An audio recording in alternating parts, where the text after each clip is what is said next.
Vedran Bađun, trenutno najpoznatiji hrvatski pustolov, osvojio je srca tisuća gledatelja svojim uzbudljivim avanturama koje redovito dijeli na svom YouTube kanalu. Njegova strast prema istraživanju nepoznatog, hrabro suočavanje s izazovima i autentičan pristup životu privlače široku publiku koja s oduševljenjem prati svaki njegov korak. Kroz svoje videozapise Vedran ne samo da dijeli nevjerojatne trenutke istraživanja različitih destinacija, već i nadahnjuje gledatelje da slijede vlastite strasti i sanjaju o velikim avanturama. Vedran Bađun rođen je 1975. godine u Splitu, a opisuje se kao osoba koja je odrasla u jedinstvenom spoju mora, rijeke, planina, kanjona i otoka.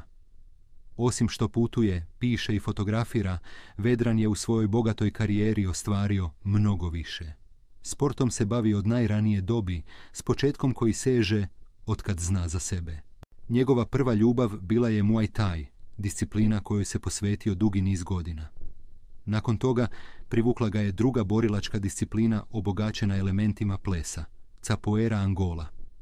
Njegova borilačka putovanja nisu bila ograničena samo na domaći teren. Borio se na Tajlandu i prema pravilima Muay Thaija, istovremeno odgajajući nove borce. Vedran Bađun ostvario je iznimno značajnu ulogu u kickboks svijetu, budući da je bio prvi trener Antonija Plazibata. Njegova stručnost i posvećenost kao trener nisu samo oblikovali sportsku karijeru Plazibata, već su također postavili temelje za uspon mladih kickboksača u Hrvatskoj, stvarajući tako trajan doprinos u borilačkoj zajednici. Svoje bogato poznavanje borilačkih vještina. Bađun je okrunio postavši sudac za FFC organizaciju, no dugoročno ga ni to nije moglo zadržati kao ni bilo koji drugi okvir koji postavlja modern svijet. Zanimljivo je da je Vedran Bađun prošao jednu od najtežih obuka koje postoje, obuku za komandosa, te je bio pripadnik hrvatskih specijalnih postrojbi. Osim toga, Vedran je stekao crni pojas u karateu. Na Tajlandu je dobio licencu majstora Muay Thaija i licencu suca. Također je postao profesor Capoeire Angole, brazilsko-afričke borilačke vještine. Prva daleka destinacija koju je ovaj poznati pustolov posjetio prije 20 godina bila je Papua Nova Gvineja. Vedran Bađun je bio na svim kontinentima osim na Antarktici.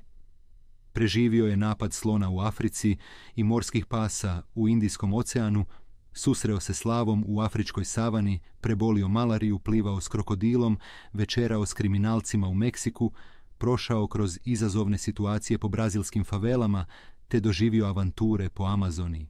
Život Vedrana Bađuna obiluje nevjerojatnim iskustvima, uključujući život u plemenima, istraživanje potpuno netaknutih mjesta, boravak u najvećim gradovima, penjanje na vrhunce svjetskih planina, plivanje u oceanima i rijekama diljem svijeta. Fascinantno je znati da je jednom dijelu svog života Vedran bio u Africi gdje je obučavao rangere u borbi protiv krivolovaca, suočavajući se s divljim slonovima, lavovima i nosorozima. Njegova avanturistička duša nije stala tu. Radio je patrole po afričkim savanama i prašumama, te je bio rafting vodič na divljim rijekama Kostarike, Tajlanda i Europe. Vedran cijeli život uživa u rap glazbi, a iz hobija se odlučio snimiti nekoliko vlastitih rap pjesama. Ono što je posebno zanimljivo jest da je zajedno s poznatim hrvatskim reperom Gršom snimio spot i pjesmu, dodatno proširujući svoju umjetničku dimenziju.